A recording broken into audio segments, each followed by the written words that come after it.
Bienvenue au tuto YouTube de Margaret. Qui est Margaret? Margaret, c'est un pantalon tailleur.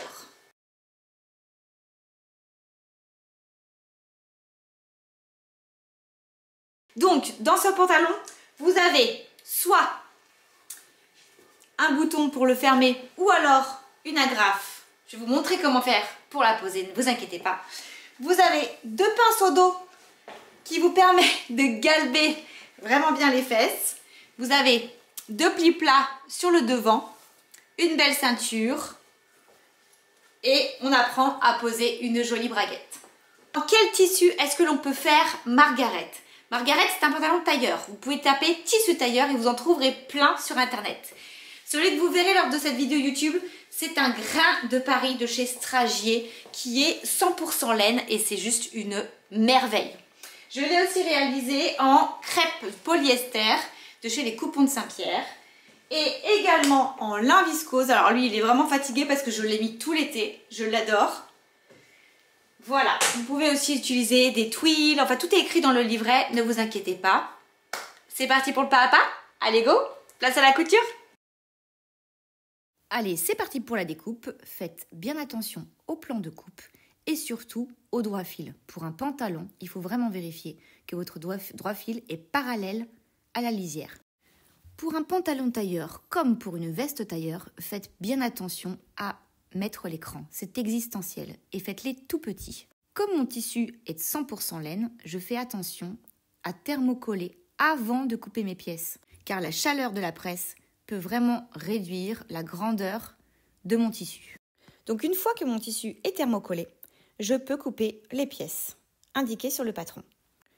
Je coupe une ceinture dos, une ceinture devant gauche, une ceinture devant droit, le soupon et la braguette. Les pièces ceinture doivent être doublées. Vous pouvez prendre de la doublure ou votre tissu s'il n'est pas trop épais. Par contre, on ne les thermocolle pas. Pour les entrées de poche, vous pouvez soit couper une bande de 1 cm de thermocollant ou alors prendre du stabile manche. C'est une bande de thermocollant dans lequel il y a un droit fil.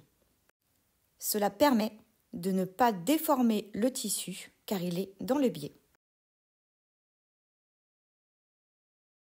Nous allons commencer par nous occuper des dos. Tout d'abord, il va falloir faire les pinces.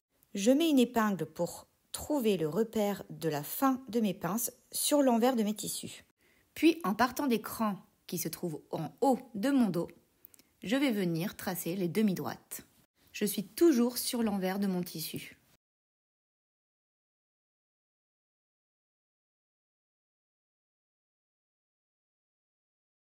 Je vais ensuite plier endroit contre endroit au niveau de ces deux tracés et je rentre bien dans ma ligne et je ressors dans ma ligne. Les têtes d'épingle sont vers le bas de la pince, ce qui me permettra de les enlever au fur et à mesure que je les couds.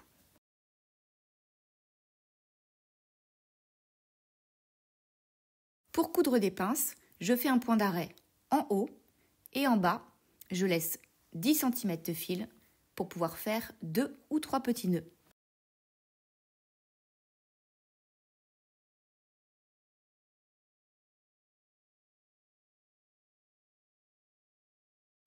Nous n'avons aucunement besoin d'augmenter le point. Par contre, faites bien attention à sortir au niveau de votre croix.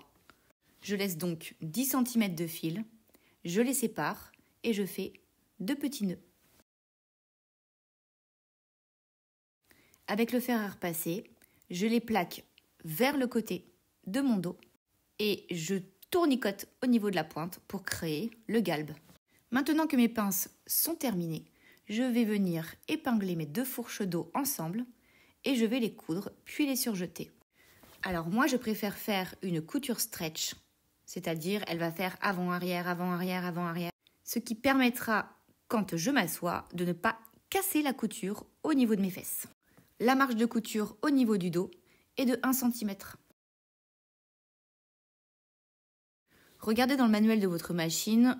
Moi, je n'utilise pas le petit point éclair. J'utilise vraiment le point où le point droit est plus épais sur ma machine, ce qui permet de faire un point droit mais stretch. Ça fait vraiment avant-arrière, avant-arrière, avant-arrière.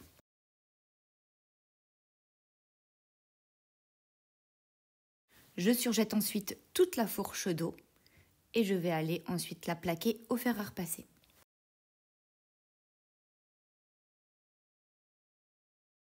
Je plaque tout d'abord sur l'envers de mon tissu et ensuite sur l'endroit. Cela me permet de voir s'il n'y a pas de petits plis qui se sont créés. Nous allons maintenant nous occuper des deux devants. Tout d'abord, le pli plat. Cran sur cran, vous allez plier ces plis plats en direction des poches.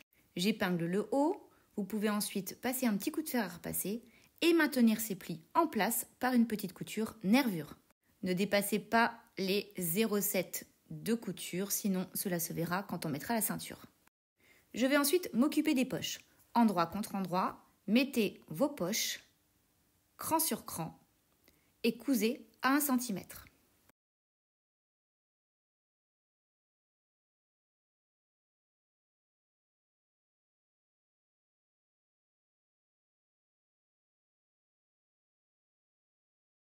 Faites de même pour l'autre poche.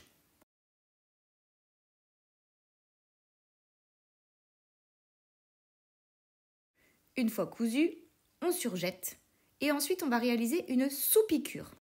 J'ai donc bien repassé cette couture et la sous-piqûre se situe à 2 mm de la couture d'assemblage. Voilà, c'est magique, c'est fait. Je vais ensuite plier ma poche endroit contre endroit et je vais coudre le bas de la poche à 1 cm de marge également.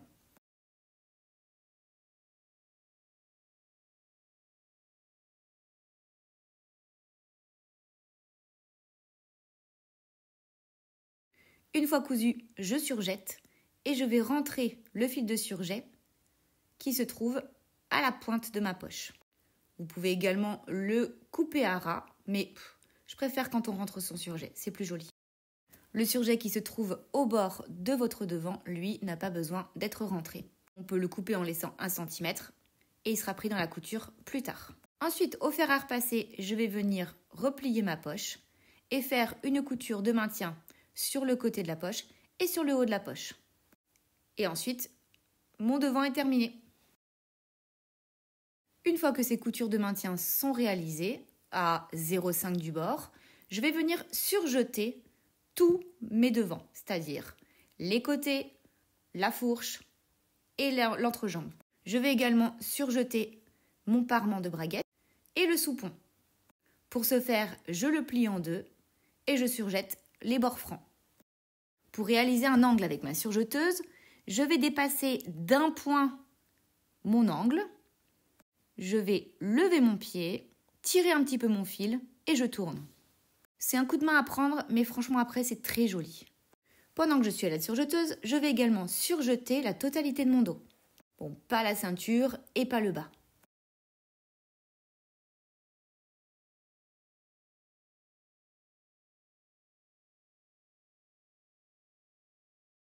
Je surjette également le parement de braguette. On peut faire juste la partie arrondie puisque la partie droite sera à l'intérieur et on ne la verra pas. Mais moi là, j'ai fait un excel zèle et j'ai tout surjeté.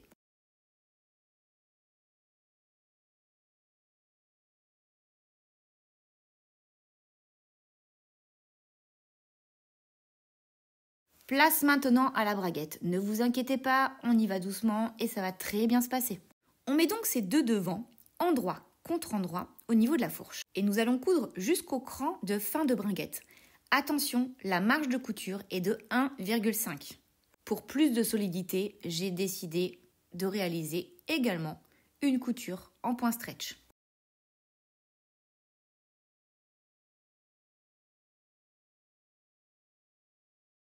Et avec ma cervelle de moineau, j'ai même décidé de tracer ces 1,5 cm. Parce qu'il y a des fois, j'épingle, j'arrive à la machine et j'ai oublié la marge de couture. Voilà, c'est fait et maintenant je vais ouvrir ma couture au fer à repasser.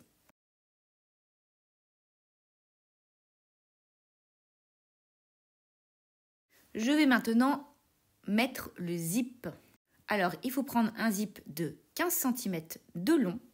J'ai pris un zip normal et pas un zip jean parce que sinon je trouve que les zips sont trop épais et le curseur se voit ensuite sur un pantalon tailleur, c'est vraiment pas joli. On va donc épingler endroit contre endroit la fermeture éclair au niveau du devant gauche. Je mets la partie métallique au niveau de mon cran, pile juste au-dessus, et j'épingle tout le long. La marge de couture est très importante ici, il faut vraiment coudre à 0,7 cm. Je vais donc également tracer ces 0,7 cm.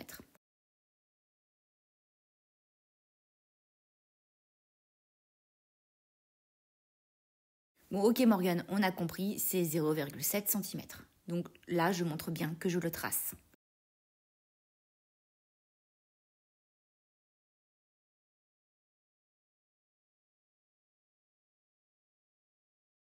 Je prends mon pied de biche spécial fermeture éclair et je vais donc coudre sur la ligne que je viens de tracer.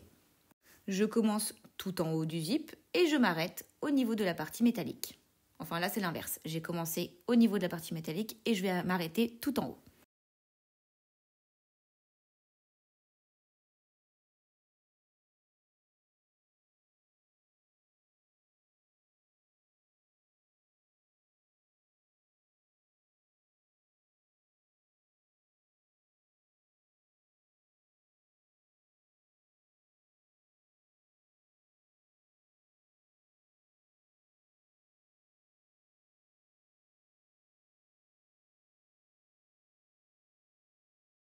Nous allons ensuite épingler le sous-pont par-dessus la fermeture éclair. Et je vais regarder la couture précédente pour pouvoir coudre le sous-pont avec le devant et prendre en sandwich la fermeture éclair. Faites bien attention à être exactement sur votre couture précédente.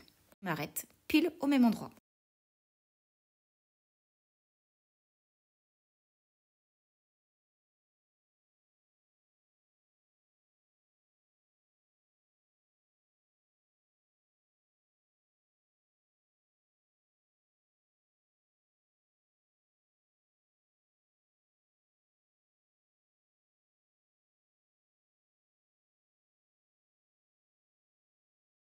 Pour maintenir le sous-pont bien en place, je vais réaliser une surpiqûre. Je passe tout d'abord un petit coup de fer à repasser pour bien plaquer ma couture et cette surpiqûre va donc être sur mon devant à droite de mon zip.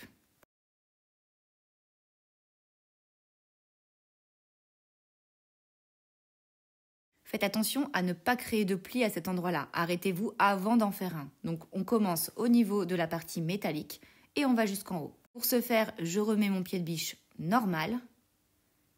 Je peux allonger légèrement mon poing et je me place à 2 mm du bord.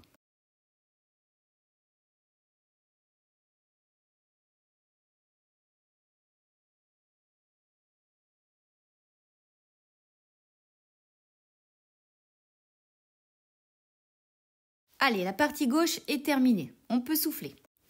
Maintenant, on va s'occuper du parement de la braguette. Sur l'envers de ce parement, je vais réaliser une ligne à 1,5 cm du bord. Non, Morgane, on ne voit pas ce que tu montres là. Je place ce parement endroit contre endroit avec la partie droite de mon pantalon.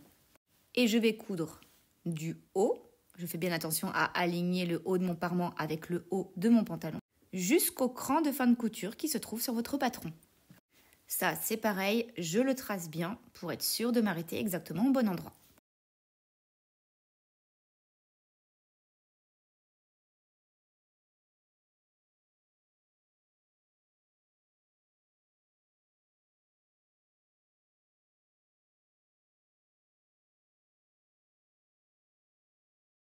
Une fois que c'est cousu, je vais venir plaquer ma couture sur la braguette.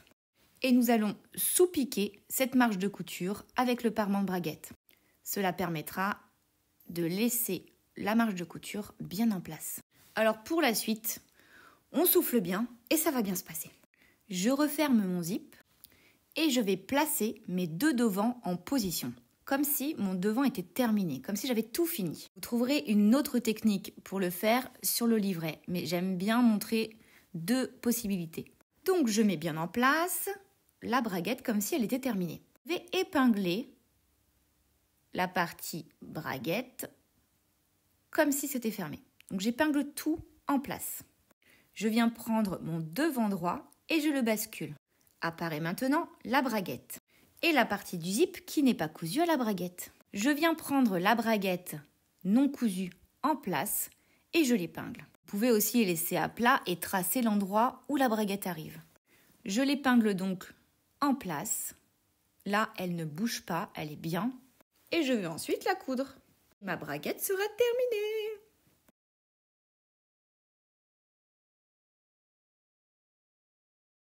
Je remets sur l'endroit pour vérifier que tout est bien placé. Je vais enlever les épingles que j'ai mises. Et là, magie, la braguette est bien placée.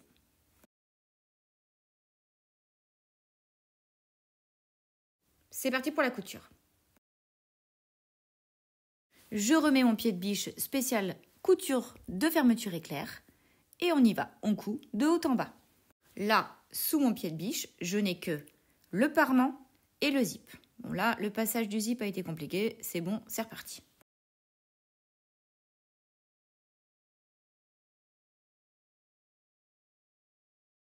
Il ne reste plus qu'une seule étape pour que la braguette soit terminée. Et là, franchement, vous pouvez vraiment souffler.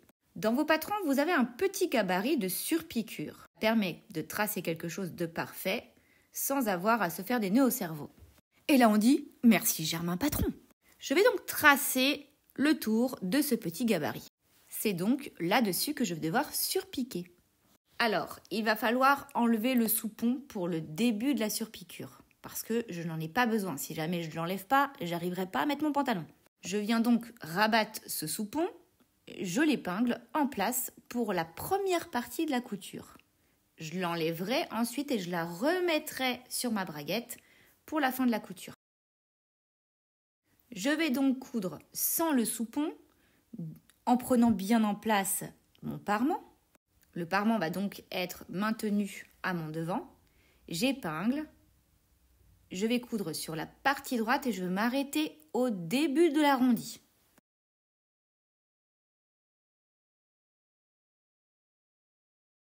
Je remets mon pied de biche standard et c'est parti. Vous pouvez également augmenter la longueur de votre point à 2,6, 2,8. Nous faisons un point d'arrêt au début et on va doucement pour ne pas que son tissu ne fasse des plis.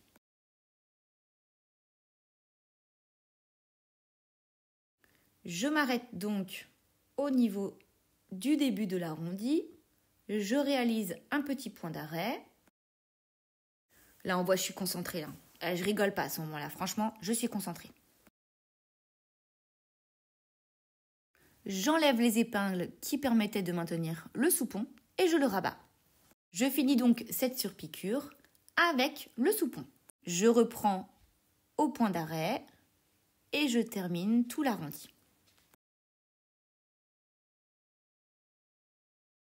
Faites bien attention à la partie en fer du fin de votre fermeture éclair, à ne pas passer dessus. Franchement, j'y vais très doucement et encore, c'est un petit peu accéléré. J'y vais vraiment très doucement pour que l'arrondi soit joli. Je lève légèrement mon pied et je repars pour 2 points et je refais tout ça jusqu'à la fin.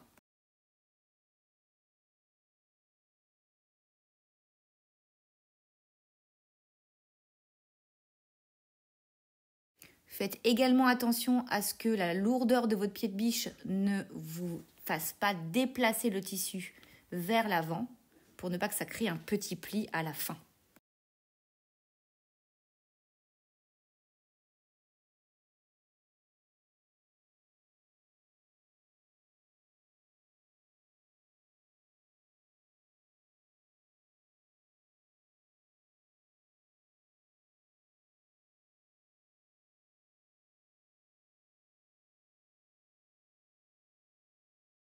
Et on fait un petit point d'arrêt une fois terminé.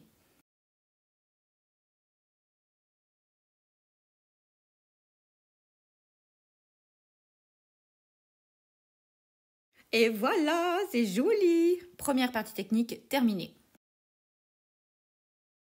Le devant est donc terminé, le dos l'était également. Je vais donc placer mon devant et mon dos endroit contre endroit et coudre les côtés et l'entrejambe. Pour l'entrejambe, 10 cm avant la croisure et 10 cm après la croisure, je fais également un point stretch. Donc je fais un point droit du bas jusqu'à ces 10 cm, point stretch et ensuite je repars en point droit. Ça me permettra de pouvoir également m'accroupir sans être embêté par un craquement de couture. Pour que la croisure soit parfaite, j'épingle bien dans ma couture et je ressors dans ma couture de l'autre côté.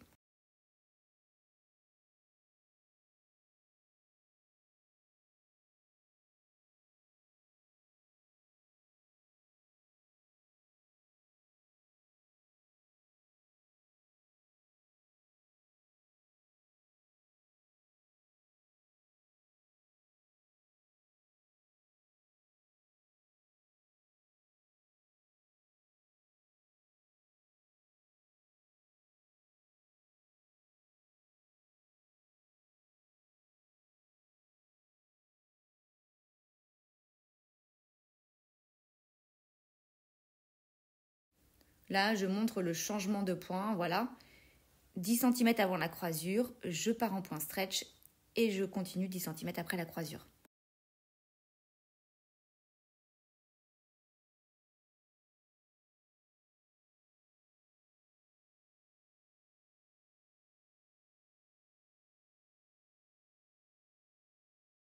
J'ouvre ensuite mes coutures d'entrejambe au fer et pour les côtés, si votre tissu est trop épais, plaquez-les vers le dos.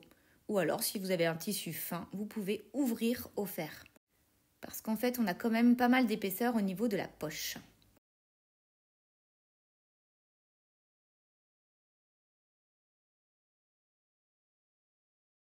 Passons maintenant à la ceinture et nous allons commencer par les passants.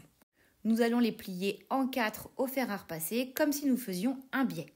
Une fois que tout est bien plié, nous allons faire une couture nervure qui nous permettra de fermer ces passants.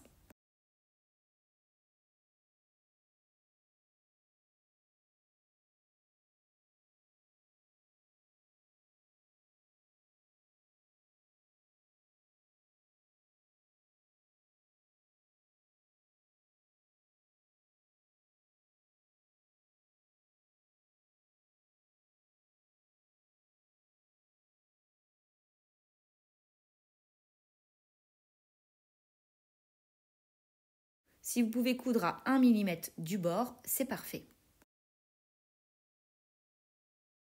Si vous souhaitez décorer l'autre côté en réalisant une autre couture nervure, c'est tout à fait possible.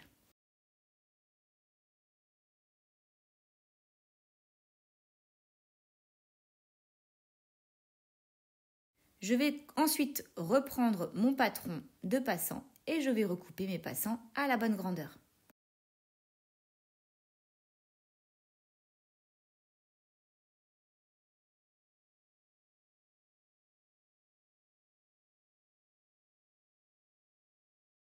À chaque extrémité de mes passants, je vais réaliser soit un surjet, soit un petit zigzag.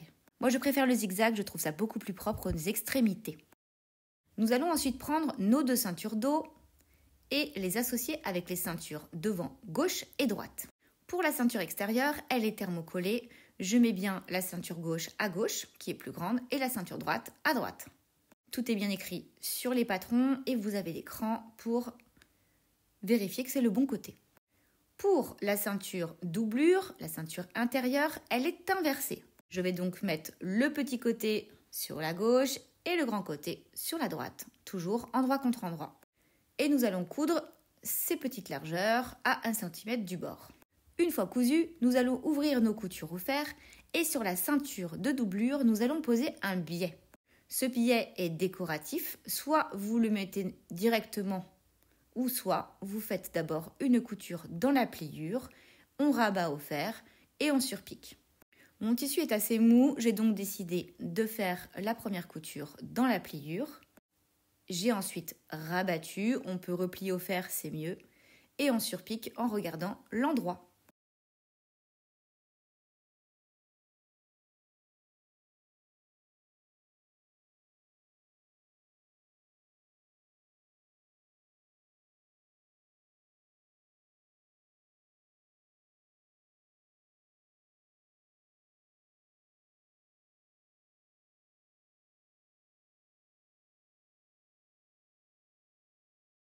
Passons maintenant à la ceinture extérieure, celle qui est thermocollée. Nous allons placer nos petits passants. Pour les placer, vous allez reprendre vos petits patrons et vous avez tous les emplacements qui y sont notés. Pour que ce soit plus facile, je replie l'extrémité de mon patron de 1 cm et comme ça, je me mets pile à la couture. Ces passants seront maintenus par une couture nervure sur le haut de la ceinture et pas sur le bas. Il faut donc laisser le bas du passant libre.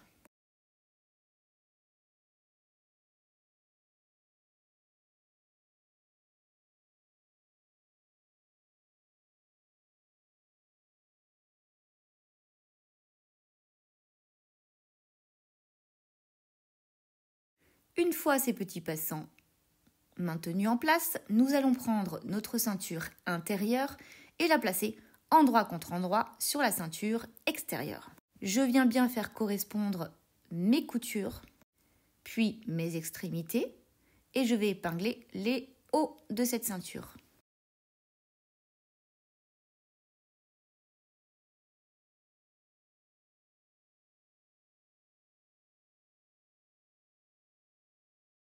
Je couds à 1 cm du bord tout le long de cette ceinture. Une fois que la couture est réalisée, je vais plaquer au fer à repasser et je vais sous-piquer cette ceinture intérieure. Ça permettra une couture de bascule afin que la marge de couture reste bien en place. Une fois que cette sous-piqûre est réalisée à 2 mm du bord, vous pouvez déjà préformer au fer à repasser votre ceinture. Et là, depuis hier, je rigole, vous vous rendez compte que mon fer n'est pas branché. En fait, c'est juste pour vous montrer que je repasse, mais comme je n'ai pas envie de déplacer tout le temps mon pied de caméra, eh bien, je prends ce faux fer à repasser Cricut. Trêve de plaisanterie, ça me fait beaucoup marrer depuis hier. Je vais donc placer cette ceinture endroit contre endroit en laissant la ceinture dépasser de 1 cm par rapport à ma partie braguette. Je l'épingle tout le long en faisant bien correspondre mes coutures d'assemblage avec les coutures côté. Je peux remettre un cran au niveau du milieu de ma ceinture dos. Et pour l'autre côté de la ceinture, c'est pareil, je laisse 1 cm de marge de la ceinture dépassée.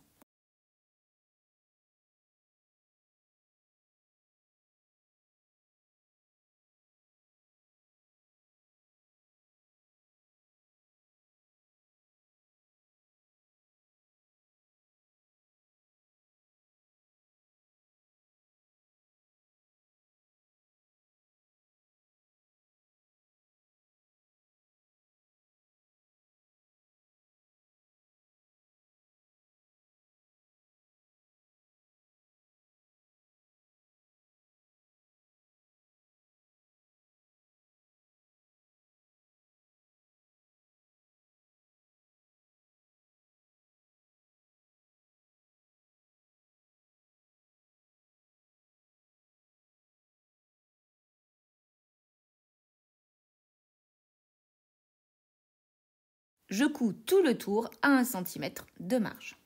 Voilà, c'est fait. Et là, on va également passer au fer à repasser. Avant ça, je vérifie bien que mes plis sont bien en place, que je n'ai pas fait de mariage.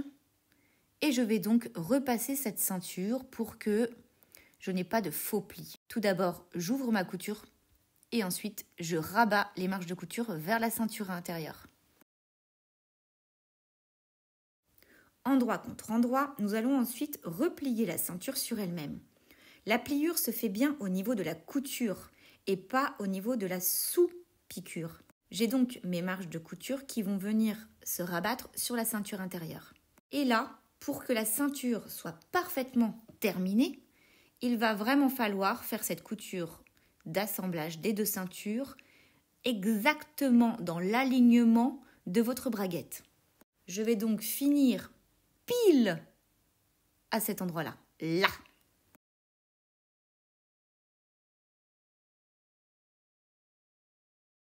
Et je fais exactement pareil de l'autre côté.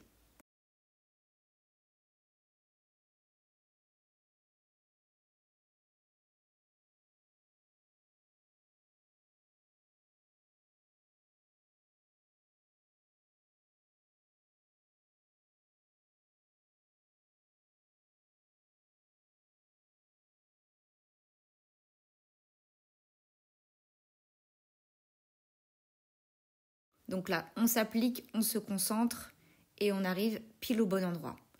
Une fois que cette ceinture est réalisée, je la retourne vite fait pour voir si jamais je suis vraiment bien dans le bon alignement.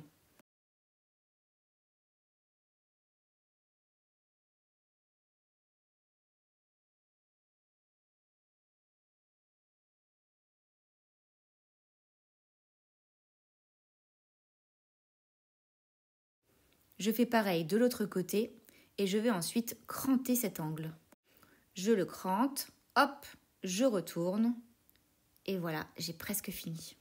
Je pousse bien mon angle et pour celles qui veulent mettre des agrafes, c'est à ce moment-là que nous allons les placer. Alors si jamais vous n'en avez jamais fait, je vous conseille vraiment de le faire d'abord sur une toile pour voir comment ça fonctionne.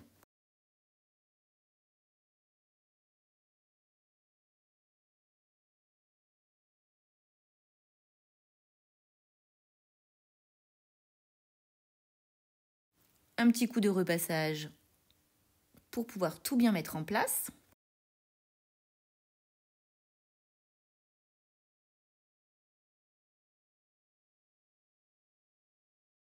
Et on y va pour les agrafes. Alors moi j'ai pris des primes de 13 mm de diamètre. Nous avons deux parties, une partie mâle et une partie femelle. Il faut bien faire attention à mettre la partie mâle dans le bon sens. Je reprends mon patron, je replie la marge de couture et je mets le placement de ma première partie, qui sera la partie mâle. Elle se trouve sur la ceinture droite.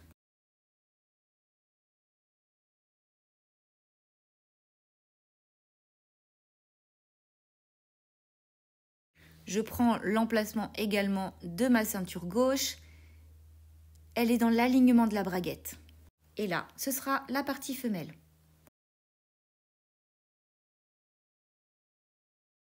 C'est pas écrit dessus mâle et femelle, mais c'est celle qui est la plus grosse. On va donc commencer par faire un petit trou et je me suis rendu compte que mon tissu était assez fin, donc ensuite, dans un deuxième temps, j'ai mis du thermocollant assez épais au dos de ce petit trou.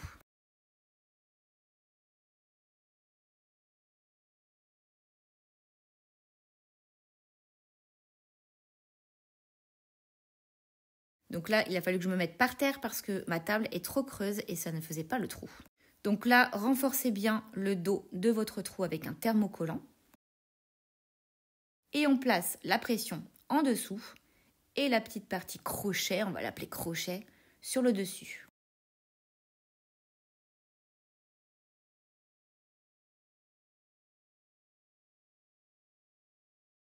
Vous prenez les deux embouts qui se trouvent à l'intérieur de votre emballage prime, je ne sais pas comment on dit.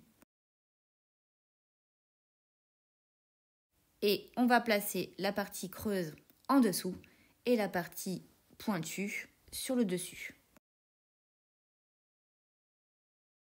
On va taper avec un marteau et ne faites pas la même erreur que moi. Attention, ça va un petit peu tourner en dessous. Là, la partie en dessous va tourner. Et regardez, moi, ça me l'a un petit peu vrillé. Et une fois que c'est bien tapé, écrasé à l'intérieur, c'est impossible à bouger. Donc là, quand tu as terminé, que tu as fait tous les points techniques, que tout est parfait, tu es un petit peu dégoûté que ta ceinture soit un peu de guingois. On passe ensuite à la partie femelle qui va se trouver sur la ceinture gauche. Vraiment, cette partie femelle, elle est à l'aplomb de votre zip.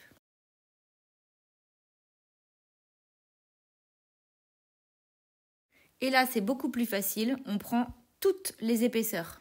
Alors que l'autre, on n'avait pris que la ceinture intérieure.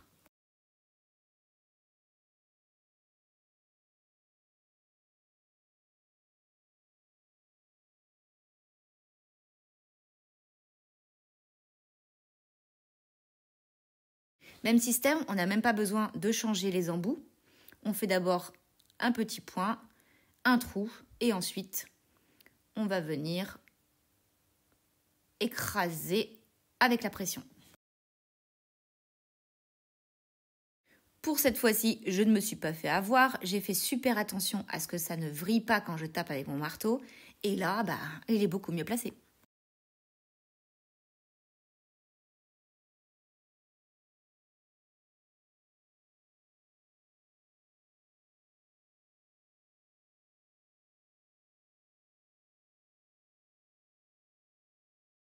Donc voilà, on voit bien que ma partie mâle est un petit peu tordue, mais bon, hein, c'est comme ça, c'est pas grave, c'est les aléas du direct, madame. Je vais réaliser un petit pli en diagonale au niveau de ma ceinture intérieure. Et là, on va assembler la ceinture extérieure avec la ceinture intérieure. Cela va se faire par une couture morte, une couture dans le sillon.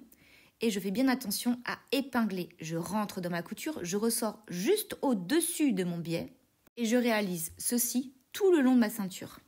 Pour pouvoir bien répartir, puisque la ceinture intérieure n'est pas thermocollée, je vous conseille de faire tout d'abord les extrémités, puis les coutures, de bien rentrer dans la couture, sortir dans la couture de l'autre côté, et ensuite de faire toute la partie intérieure. Car il est vrai que quand on épingle de bout à bout, on peut un petit peu faire des plis à l'intérieur.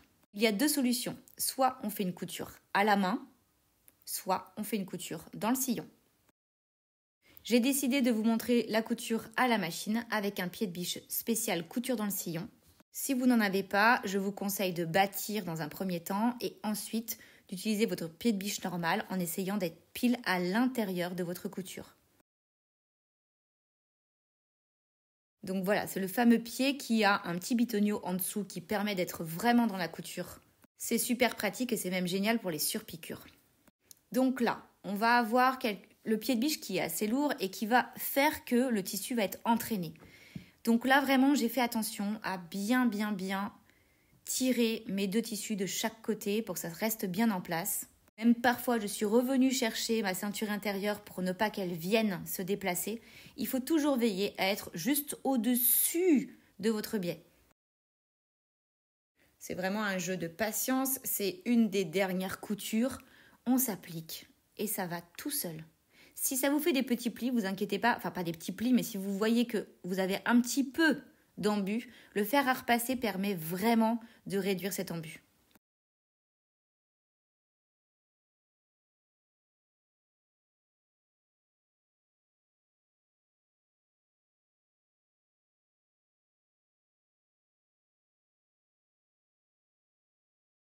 Pour la fin, veillez à ne pas avoir d'excédent de tissu parce que sinon, ça va vous décaler ce joli alignement que vous avez réalisé entre la ceinture et la braguette.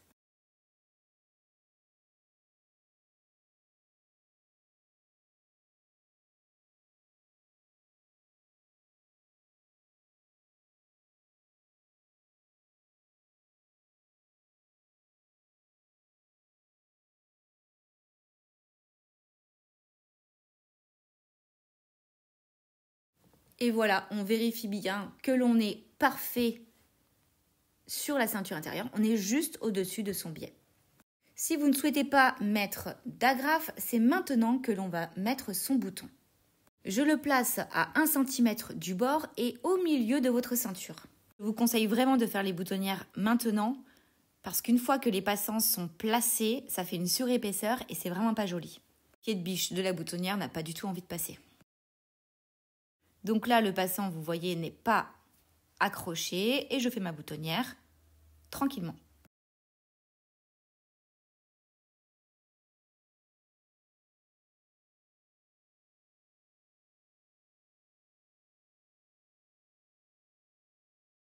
Là, je l'ai ouverte et je vous montre que quand vous allez mettre votre bouton, ne le mettez pas au centre de votre boutonnière. Mettez-le à droite parce qu'avec la pression du ventre, votre bouton va se décaler dans la boutonnière.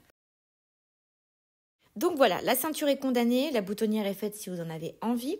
Et donc là, je fais un petit coup de fer à repasser. Vous voyez que la ceinture se replace parfaitement. Et je vais venir replier le bas de mes passants. Il faudra faire une petite couture nervure qui va également se trouver dans le sillon. Désirez qu'elle reste invisible, vous pouvez faire des petits points à la main.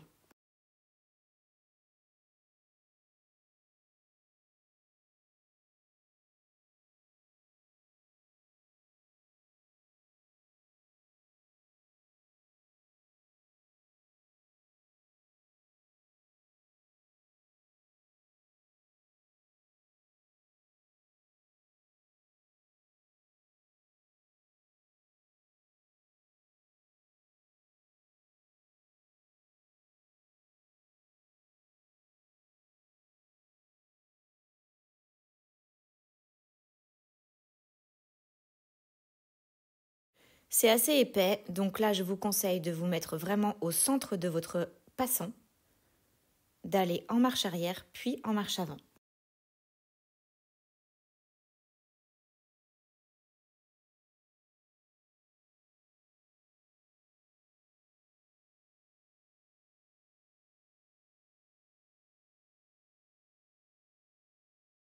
Il ne nous reste plus que l'ourlet. Donc pour être sûr de la longueur, vous mettez le pantalon sur vous et vous venez faire un petit ourlet, juste une épingle au niveau du dos. Bon, et là on fait la danse de la joie parce qu'on a presque terminé. Moi, j'ai vu que je devais enlever 5 cm. Alors là, 2 solutions s'offrent à vous, même 3.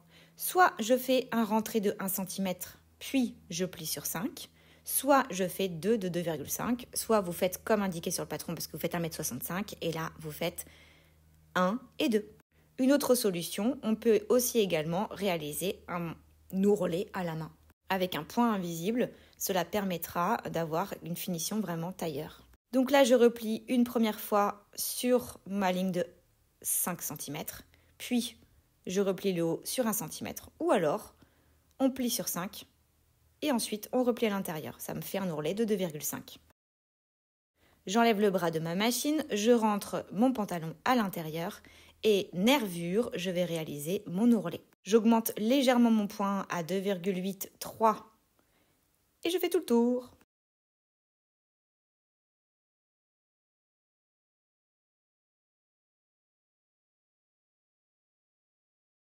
Et voilà, un petit coup de fer à repasser et vous pouvez crâner avec votre magnifique pantalon tailleur Margaret.